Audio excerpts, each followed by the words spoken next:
नमस्कार। Padmesh institute of वैदिक sciences की ओर से के पद्मेश का प्रणाम। मनुष्य के लिए स्वस्थ रहना प्रारंभ से ही बहुत महत्वपूर्ण माना गया। अधिकांश पर्व और त्योहारों का जो उल्लेख मिलता है वो आपके जीवन की रक्षा के लिए मिलता है। कैसे आप स्वस्थ रहें, कैसे आपका शरीर बीमारियों से लड़ने के सामर्थ्य रखे। भारत में 6 ऋतुएं हैं: वर्षा, शरद, हेमंत, शिशिर, वसंत और ग्रीष्म। जब ऋतु का परिवर्तन होता है तो शरीर में भी एक प्रकार के परिवर्तन होते हैं। कभी शरीर में कफ की वृद्धि हो जाती है, कभी वायु की वृद्धि हो जाती है,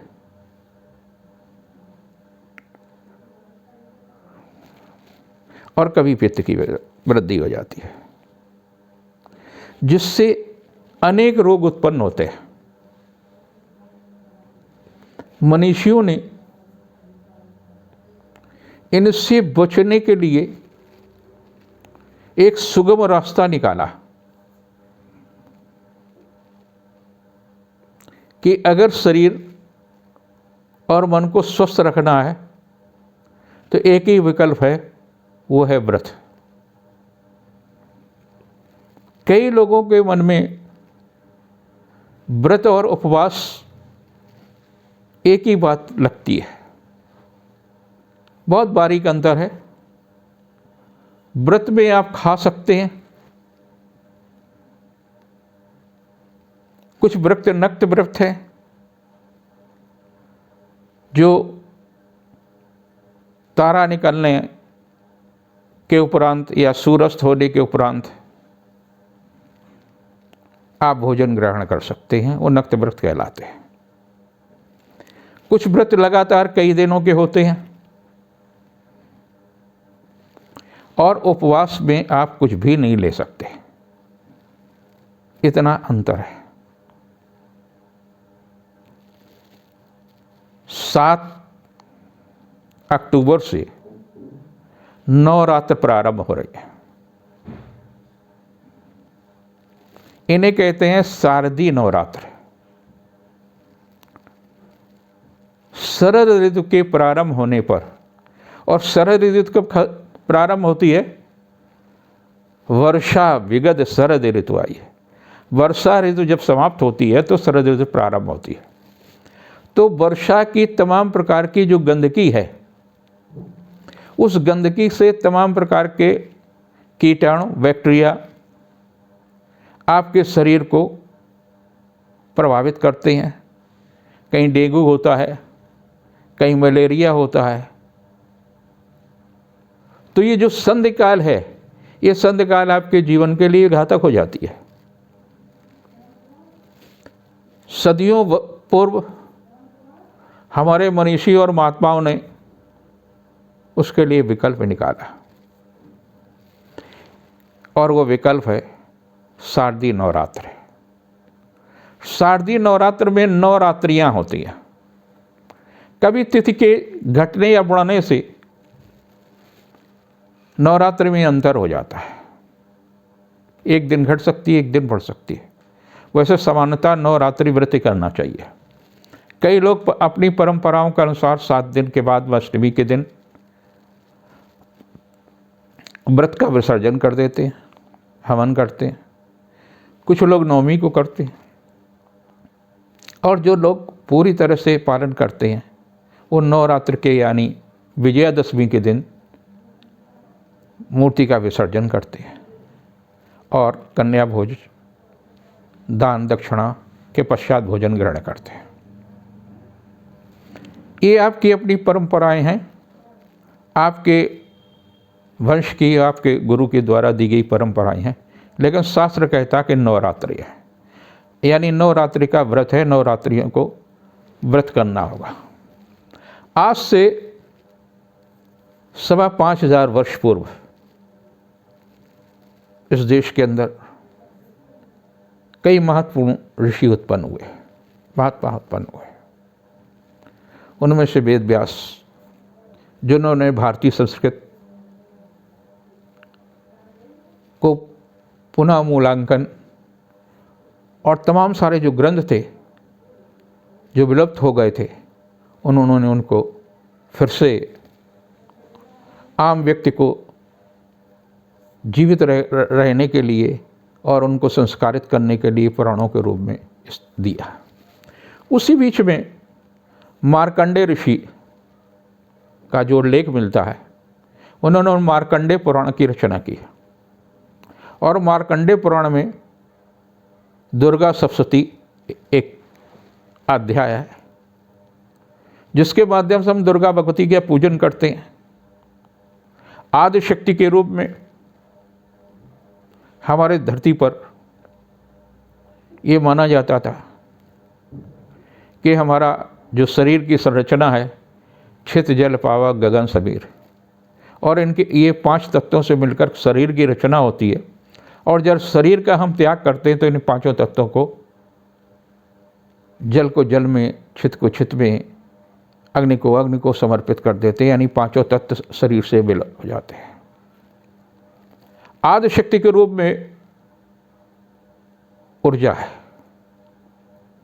और ऊर्जा को जब विभाजित किया गया तो महालक्ष्मी, माँ सरस्वती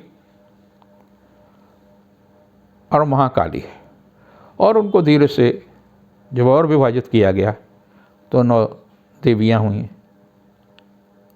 फिर अनेक देवियों के अवतरण का उल्लेख मिलता है। अब उसमें जो मूल देवी है वो पहले क्या कहती हैं? गौरा है, एक महाराज की कन्या है,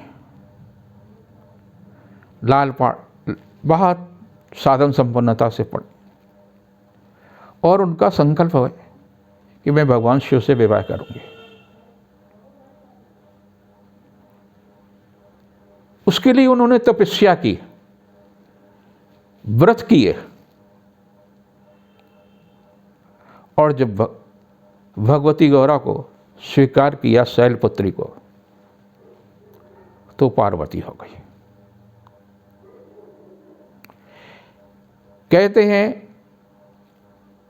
हमारे शास्त्र कि तुम संकल्प करो, हम उसे सिद्ध कर देंगे। ये गौरा का स्वयं का उदाहरण है। और इस युग में अगर कहा जाए तो कुछ 100 वर्ष पहले मीरा पैदा हुई थी।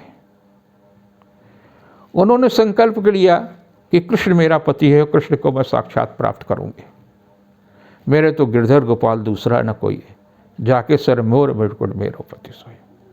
सारे संसार के रिश्ते तोड़ दिए, सब कुछ छोड़ दिए कृष्ण की प्राप्ति के लिए, और उन्होंने उसको प्राप्त किया।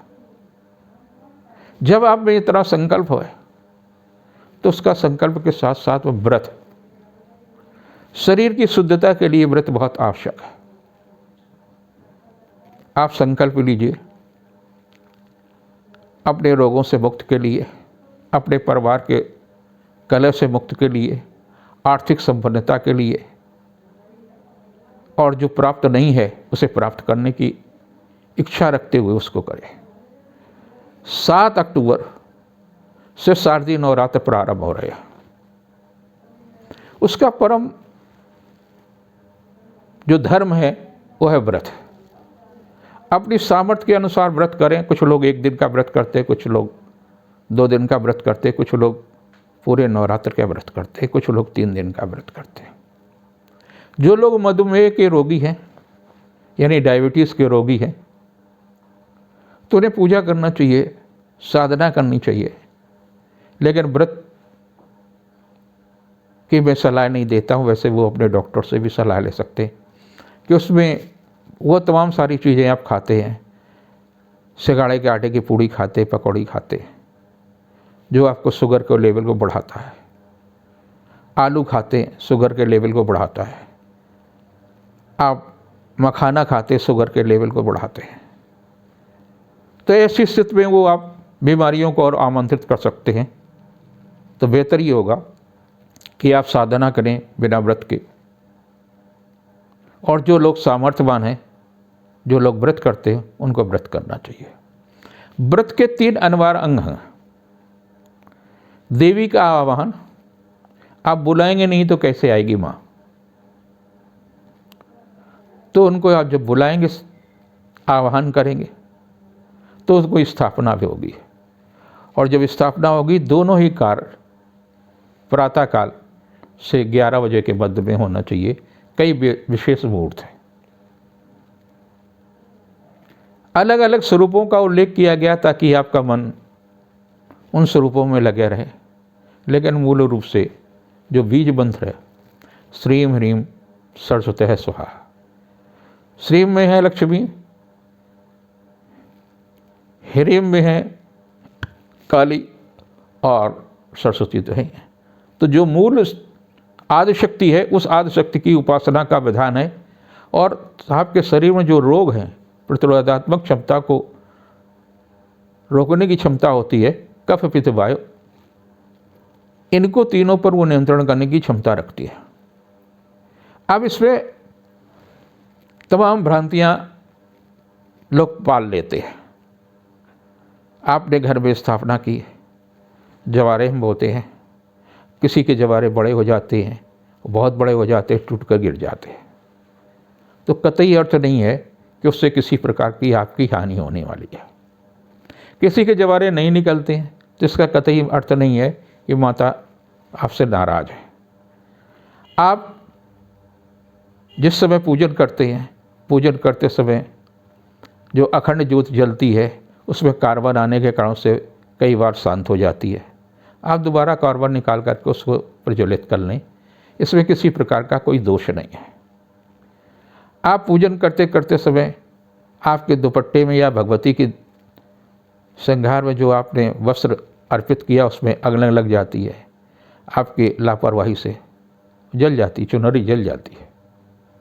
इसका अर्थ नहीं है कि आपके घर में किसी प्रकार का कोई संकट आता, ये आपकी लापरवाही के कारण। कई लोगों के मन में ये होता है कि मेरे घर में बच्चा पैदा होने वाला है और किसी की मृत्यु हो गई है, तो क्या करें। इसमें स्पष्ट रूप से शास्त्र ने निर्देश दिया है कि यदि आपने कलश की स्थापना कर ली है, स्थापन, और उसके बाद में किसी की मृत्यु होती है या किसी का जन्म होता है, तो आप उसको लगातार कर सकते हैं और तब तक किसी प्रकार का कोई दोष नहीं है। और अगर उससे पहले, कलश स्थापना से पहले किसी प्रकार का सूतक लग जाता है, चाहे संतति उत्पत्ति के कारण से, चाहे किसी की मृत्यु के कारण से, तो आपको मूर्ति की स्थापना नहीं करनी होगी। बड़ा स्पष्ट निर्देश है। दूसरी बात ये, कई बार महिलाओं के साथ में पीरियड का समस्या होती है। अगर इसकी संभावना है तो आपको सावधानी रखनी होगी कि इस अवधि में आप अपने आप को दूर करें। जो अनिवार्य हिस्सा है विसर्जन का, तो उसमें आप अपनी परंपरा के अनुसार, विसर्जन का सामान्यता नियम है नवरात्रि के बाद, यानी 9 रात्रियाँ होनी चाहिए। और 9 रात्रियाँ माने 15 तारीख को विजयदशमी के दिन है। लेकिन कई लोगों के यहाँ अष्टमी को हो जाता है, कई लोगों को नवमी को हो जाता है। जैसी आपकी परंपरा है, उस परंपरा के साथ आप चलें। खाने पीने में इसमें बड़ा स्पष्ट निर्देश किया गया, गरिष्ठ पदार्थ न खाएं। आप तला फला दिन भर खा रहे हैं, सामान्य दिनों से ज़्यादा आप भोजन कर रहे हैं, ये आपके लिए कहीं से भी अच्छा नहीं है। गरिष्ठ होंगे तो जिस निरोगी काया की कल्पना लेकर के, संकल्प लेकर के आपने भगवती का व्रत किए हैं, कुछ प्राप्त करने के लिए, कुछ ज्ञान प्राप्त करने के लिए, कुछ बल प्राप्त करने के लिए और कुछ सामर्थ्य प्राप्त करने के लिए किया, उससे आप विमुख हो गए ना। आपका ध्यान तो लगा रहा है कि क्या बन रहा है, हमारी रसोई के अंदर क्या क्या हो पदार्थ बन रहे हैं, उनसे ध्यान हटा करके फलाहार करिए। जिस समय आप प्रातःकाल पूजन करते हैं, पूजन करने के बाद भी आपको मेवे ले लेने चाहिए। मेवे में 3 प्रकार का ही उल्लेख मिलता है, बादाम, अखरोट और अंजीर। और भगवती को अर्पित करते हैं बहुत सारा प्रसाद अलग अलग दिनों में, लेकिन गर्म पानी के साथ में 5-6 बादाम या 2-3 अखरोट या 2-3 भीगे हुए आप अंजीर को ग्रहण कर लेंगे, तो उससे आपको अतिरिक्त ऊर्जा प्राप्त होगी। आपके शरीर को जो ऊर्जा की आवश्यकता है वो ऊर्जा प्राप्त हुई है और भगवती इसकी अनुमति प्राप्त देती है। उसके बाद में 2 घंटे या 3 घंटे के बाद भी आप और कुछ भी फल ले सकते हैं, फल का आहार ले सकते हैं। वो फल लीजिए, जैसे आजकल पपीता बहुत अच्छा आ रहा, सेव आ रहा। सेव ये नहीं है कि आप 2-3 सेव खा लें, एक सेव को आधा सेव ले लें और उसमें थोड़ा सा पपीता मिला लें और उसको प्रसाद के रूप में आप ग्रहण कर लेते हैं। फिर 2 बजे 2:30 बजे के बीच में फिर भी इसी प्रकार का कुछ आप ले सकते हैं। कई प्रकार की चीज़ें हैं ऐसी जिनको आप ले सकते हैं। शाम को फिर भी 4 बजे के आसपास कुछ फिर ग्रहण कर सकते हैं। तो इस प्रकार से आपका जो गरिष्ठ पदार्थ का मामला है वो बच जाता है और आप पूरी तरह से स्वस्थ होते। जब 9 दिन की पूर्ति हो जाती है और 10वें दिन भगवती को विसर्जन करते हैं, तो विसर्जन करने में बड़ी सावधानी रखना चाहिए। कई लोग जो है प्लास्टर ऑफ पेरिस की मूर्तियों के स्थापित करते, नहीं, मिट्टी की मूर्ति की ही विधान है। मिट्टी की मूर्ति नहीं है तो आप धातु की मूर्ति ले सकते हैं। धातु की मूर्ति में सोने की भी हो सकती है, चांदी की भी हो सकती है, पीतल की भी हो सकती है, कॉपर की भी हो सकती है। ये आपके अपने सामर्थ्य के अनुसार, लेकिन विसर्जन आपको मूर्ति 9 दिन के बाद में मिट्टी की ही करनी होती है। मिट्टी की मूर्ति है और उनको विसर्जन के लिए जमीन में अगर विसर्जन करते हैं तो भी ठीक है, कुछ हित है। और जल को प्रदूषित न करें।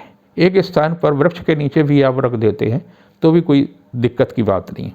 तो इस प्रकार से अगर आप व्रत करते हैं तो आपका शरीर स्वस्थ होता, मन स्वस्थ होता, आत्मविश्वास में वृद्धि होती है। और आप जब किसी से बात करते हैं, किसी को प्रभावित करते हैं, तो आपकी वाणी में शक्ति आती है। और महात्मा मार्कंडेय को जरूर स्मरण करिए कि उन्होंने ही दुर्गा सप्तशती की रचना की है।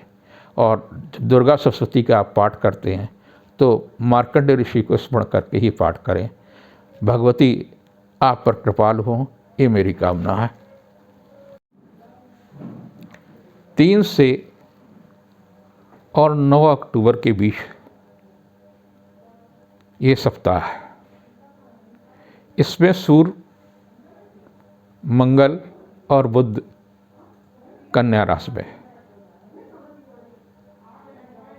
वृश्चिक में केतु के साथ शुक्र है, शनि और गुरु मकर में है, वृष में राहु है, सिंह, कन्या और तुला में इस सप्ताह चंद्रमा रहेगा। ऐसी स्थिति काफ़ी महत्वपूर्ण है।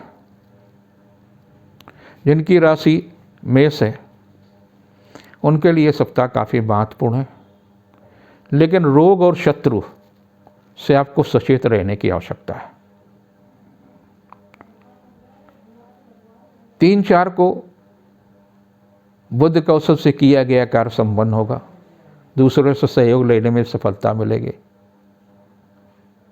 5-6 स्वास्थ्य के लिए निर्बल हैं, खाने पीने में विशेष रूप से ध्यान दें। और 7, 8, 9 व्यवसायिक दृष्टि से, आध्यात्मिक दृष्टि से काफ़ी लाभदायी हैं। कुछ नए करने की प्रवृत्ति अगर है तो इस कालखंड में कर सकते हैं, सफलता मिलेगी। जिनकी राशि वृष है उनके लिए सप्ताह सुखद होगा। चल या अचल संपत्ति के मामले में भी सफलता मिलेगी, पारिवारिक जीवन सुखमय होगा, आर्थिक मामलों में भी सफलता मिलेगी, बुद्ध कौशल से किया गया कार्य संपन्न होगा, दूसरे से सहयोग मिलेगा, दाम्पत्य जीवन सुखमय होगा। 3-4 को रिश्तों में मजबूती आएगी, पारिवारिक प्रतिष्ठा बढ़ेगी, धन यश कीर्ति में वृद्धि होगी। 5-6 आर्थिक दृष्टि से महत्वपूर्ण तिथियां हैं। शिक्षा प्रतियोगिता के क्षेत्र में लाभ मिल सकता है, संतान के दायित्व की पूर्ति हो सकती है, व्यवसायिक प्रयास फली हो सकती है। 7, 8, 9 थोड़ा सा स्वास्थ्य के लिए निर्बल है, स्वास्थ्य के प्रति सचेत रहने की आवश्यकता है। ऐसा कुछ न करें जिससे विरोधी सक्रिय हो जाए। जिनकी मिथुन राशि है, बुध वक्री है, इसलिए स्वास्थ्य के प्रति सचेत रहने की आवश्यकता है और मंगल अस्त है, तो जिस कारण से गंभीरता तो कुछ नहीं है, लेकिन लापरवाही काफ़ी कष्टदायी हो सकती है। आपको सचेत रहने की आवश्यकता है, खास तौर से खाने पीने के मामले में। 3-4 को किया गया पुरुषार्थ सार्थक होगा, दूसरे से सहयोग लेने में भी सफलता मिलेगी। और 5-6 को कुछ पारिवारिक समस्याएं रह सकती हैं, पारिवारिक कार्यों में व्यस्त हो सकते हैं। 7, 8, 9 को बुध के अवसर से किया गया कार्य संपन्न होगा, रिश्तों में मजबूती होगी, व्यवसायिक प्रयास फलीभूत, शासन सत्ता से भी लाभ मिल सकता है। जिनकी राशि कर्क है, उनके लिए भी ये सप्ताह काफ़ी लाभदायी उत्साहवर्धक है। कुछ नया करने की प्रवृत्ति आपके लिए महत्वपूर्ण हो सकता है। सृजनात्मक कार्य, रचनात्मक कार्य की दिशा में, आध्यात्मिक मामलों में, देव दर्शन के मामले में आपको सफलता मिल सकती है। आपके लिए 3-4 को आर्थिक मामलों में सुधार होगा, रिश्तों में भी मजबूती आएगी और 5-6 को किया गया पुरुषार्थ सार्थक होगा। उपहार, सम्मान, मैत्री संबंधों में भी प्रगाढ़ता आ सकती है। 7, 8, 9 को पारिवारिक कार्य में सफलता मिलेगी, धार्मिक, सांस्कृतिक, आध्यात्मिक मामलों में भी सफलता मिलेगी। जिनकी राशि सिंह है, व्यवसायिक दृष्टि से काफ़ी महत्वपूर्ण है। किसी पुराने मित्र से या रिश्तेदार से भेंट हो सकती है। उपहार, सम्मान में वृद्धि होगी। वाहन चलाते समय जरूर सावधानी रखने की आवश्यकता है। आपके लिए 3-4 भावुकतापूर्ण तिथियां हैं। स्वास्थ्य के प्रति सचेत रहें, आर्थिक मामलों में जोखिम न उठाएं। 5-6 को आर्थिक लाभ मिलेगा, धन यश कीर्ति में लाभ मिलेगा, शासन सत्ता का सहयोग मिलेगा। 7, 8, 9 को किया गया पुरुषार्थ सार्थक होगा, धार्मिक, आर्थिक इन मामलों में सफलता मिलेगा। खान पान में विशेष रूप से सचेत रहने की आवश्यकता है।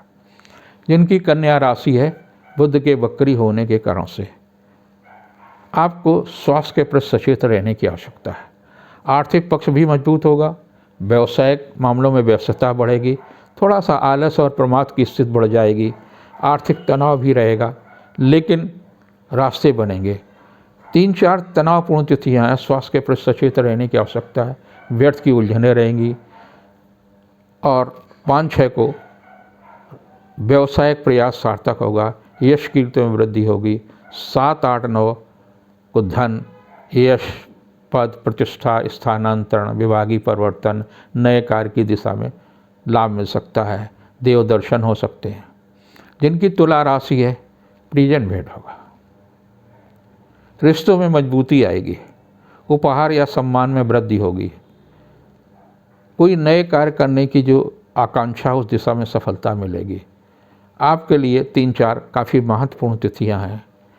लिए गए निर्णय पर अड़ग रहें, स्वास्थ्य के प्रति सचेत रहें, लेकिन 5-6 कुल मिलाकर के कष्टदायी हो सकती हैं।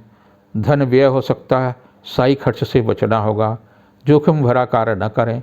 7, 8, 9 को रिश्तों में मजबूती आएगी, प्रियजन भेंट हो सकती है, उपहार, सम्मान में वृद्धि होगी। जिनकी राशि वृश्चिक है, आपकी राशि पर शुक्र और केतु की युति होगी। थोड़ा सा भावुकता पर नियंत्रण रखें। कहीं किसी मामले में भावुकता के कारण से अपयश, तनाव मिल सकता है, उनसे ज़रूर बचें। और अगर आप साधना करते हैं तो साधना के लिए शारदीय नवरात्र है, उत्तम है, उस दिशा में प्रयास करें। आपके लिए 3-4 शासन सत्ता से सहयोग मिल सकता है, पिता से सहयोग मिल सकता है, बड़े अधिकारी से सहयोग मिल सकता है। 5-6 कुछ व्यवधान वाली तिथियां हैं। स्वास्थ्य के प्रति सचेत रहने की आवश्यकता है। और 7, 8, 9 को स्वास्थ्य के भी प्रति सचेत रहें, व्यस्तता में इतने व्यस्त न हो कि कई आवश्यक कार्य छूट जाए या फालतू कार्यों में न लगे। जिनकी राशि धनु है, पारिवारिक दृष्टि से काफ़ी लाभदायी होगा। शनि और गुरु की युति आपके लिए उत्तम है। स्थानांतरण, विभागीय परिवर्तन, किसी अन्य प्रकार का व्यवसायिक लाभ हो सकता है। कोई नया कार्य आप प्रारंभ करने जा सकते हो तो उस दिशा में भी सफलता मिलेगी। आपके लिए 3-4 व्यस्तता की है। पिता या धर्मगुरु के से सहयोग मिल सकता है। 5-6 को शासन सत्ता से सहयोग मिलने में सहायक होगा। और 7-8-9 को आर्थिक पक्ष मजबूत होगा। गृह उपयोगी वस्तुओं में वृद्धि होगी। पारिवारिक प्रतिष्ठा बढ़ेगी। जिनकी मकर राशि है उन्हें स्वास्थ्य के प्रति सचेत रहने की आवश्यकता है। कुछ पारिवारिक समस्याएं भी रहेंगी, कुछ आर्थिक तनाव भी रहेंगी, लेकिन स्वास्थ्य के प्रति सचेत रहेंगे क्योंकि बृहस्पति और शनि की युति आपकी राशि पर ही है। ये कहीं न कहीं आपको मन को तनाव देगी और मन के तनाव से स्वास्थ्य प्रभावित हो सकता है। खान पान में विशेष रूप से सचेत रहने की आवश्यकता है। आपके लिए 3-4 ठीक नहीं है। जीवन साथी से या व्यवसाय के कारण से या किसी अन्य कारण से मन अशांत रहेगा। लेकिन 5-6 अच्छी हैं। पिता या धर्मगुरु का सहयोग मिलेगा। व्यवसायिक प्रयास सार्थक होगा। 7-8-9 को आध्यात्मिक मामलों में सफलता मिलेगी। धन यश कीर्ति में वृद्धि होगी। व्यवसायिक योजना फलीभूत होगा। रिश्तों में मजबूती आएगी। जिनकी कुंभ राशि है उनके लिए ये सप्ताह काफ़ी महत्वपूर्ण है, लेकिन आपके लिए 8वें काफ़ी कष्टदायी स्थिति है। सूर्य भी है, बुध भी है और मंगल भी है। तो स्वास्थ्य के प्रति उदासीन न रहें। बेहतर स्थितियां बनेंगी, बेहतर अवसर प्राप्त होंगे, व्यवसायिक मामलों में सफलता मिलेगी, लेकिन अधीनस्थ कर्मचारी से आपको क्लेश मिल सकता है। आपको अपना निर्णय स्ट्रांग लेना चाहिए, मजबूत लेना चाहिए और उस पर अटक रहना चाहिए। 3-4 को व्यवसायिक प्रतिष्ठा बढ़ सकती है। आर्थिक पक्ष मामलों में लाभ मिल सकता है, लेकिन 5-6 ठीक नहीं है। स्वास्थ्य के लिए निर्बल है, मन शांत हो सकता। 7-8-9 को व्यवसायिक प्रयास फलीभूत होगा। रिश्तों में मजबूती आएगी। पारिवारिक जीवन सुखमय होगा। जिनकी मीन राशि है जीवन साथी का सहयोग मिलेगा। कुछ नए करने की प्रवृत्ति है, उसमें आपको लाभ मिलेगा। पिता या संबंधित अधिकारी का भी सहयोग रहेगा। व्यवसायिक प्रतिष्ठा बढ़ेगी। 3-4 तनावपूर्ण तिथियाँ हैं। थोड़ा सा मन अशांत रहेगा, लेकिन 5-6 को धन यश कीर्ति में वृद्धि होगी। शासन सत्ता से भी सहयोग मिलेगा और 7-8-9 को धार्मिक मामलों में लाभ मिलेगा। कुछ नया लाभ मिल सकता है, लेकिन शाही खर्च से बचना होगा। आप सबको शारदीय नवरात्र की शुभकामनाएं। भगवती आप पर कृपा करें। श्रीं ह्रीं सरस्वते